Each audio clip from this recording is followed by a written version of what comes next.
नाजरीन, drama serial Kumar the other wife की किस 27 के पार्ट 2 में आप देखेंगे। महल में इस वक्त जज्बात का तूफान बरपा है। जिलान करान को ढूंढती हुई उसके कमरे में आती है और कहती है कि हमें बात करनी है हमारे वालिदैन के बारे में। करान चौंक जाता है, किस बारे में? जिलान कहती है, मैं जानना चाहती हूँ वो कब और कहाँ मिले और वो आखिर एक क्यों न हो सके। करान नजरें झुकाते हुए कहता है कि भूल जाओ, वो सब माजी है। लेकिन जिलान की आंखों में आंसू चमक उठते हैं। नहीं करान, वो मोहब्बत जो हमारे वालिदैन ना जीत सके, शायद वो अब हमारे दरमियान जन्म ले रही है। ये सुनकर करान के दिल पर जैसे खंजर चल जाता है। वो जब्त करते हुए कहता है कि हमारे दरमियान कोई मुस्तकबिल नहीं जिलान, और कमरे से निकल जाता है। जिलान तनहा रह जाती है, उसके आंसू रुखसारों पर बह निकलते हैं। दूसरी तरफ फरहाद अपनी दोस्त से कहता है कि मैंने लैला से सब कुछ सच कह दिया है, लेकिन उसने मुझे ठुकरा दिया। दोस्त अफसोस से कहता है कि इतनी कुर्बानियां देने के बाद भी। फरहाद मुस्कुरा कर कहता है वो एहसान फरामोश नहीं। फरहाद मुस्कुरा कर कहता है कि वो एहसान फरामोश नहीं, बस दुखी है, मैं उसके बगैर नहीं रह सकता। इधर रेस्टोरेंट में लैला आंसू छुपाने की कोशिश करती है। मुस्तफा पूछता है क्या हुआ। लैला कहती है कि फरहाद आया था, उसने मोहब्बत का इकरार किया मगर मैंने इनकार कर दिया। मुस्तफा नरमी से कहता है तुम्हारी आंखें झूठ नहीं बोलती, तुम अब भी उससे मोहब्बत करती हो। लैला दर्द भरी आवाज में कहती है कि मोहब्बत अपनी जगह, मगर कुछ सच ऐसे होते हैं जिन्हें माफ नहीं किया जा सकता। महल में नाश्ते के दौरान माहौल में तनाव होता है। कुदरत करान से पूछती है कि गुज़श्ता रात जो देखा वो दुआ का असर था या वहम। करान शर्मिंदा होकर उठने लगता है, मगर सीमा कहती है कि फिक्र ना करो, मैं डॉक्टर के पास जाऊंगी। उस वक्त जिलान नीचे आती है। कुदरत खुश लहजे में कहती है मुझे खुशी है कि तुम महल में रहोगी, आज सीमा की सालगिरह है,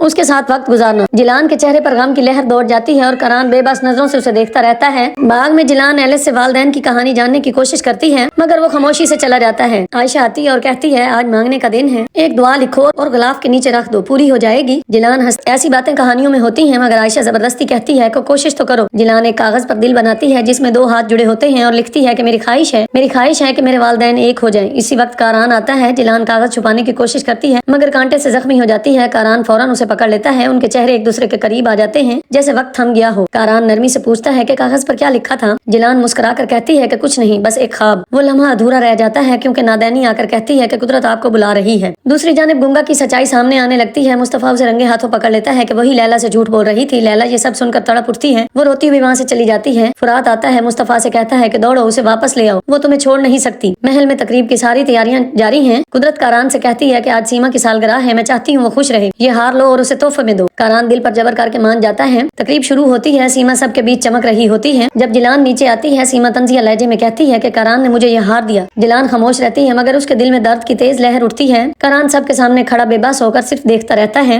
मोहब्बत, दर्द और माजी के राजों के बीच सब कुछ उलझता जा रहा है। क्या जिलान और कारान एक दूसरे के करीब आएंगे? क्या गुंगा का झूठ सबके सामने आएगा? ये सब आप देखेंगे अगली किस्त में।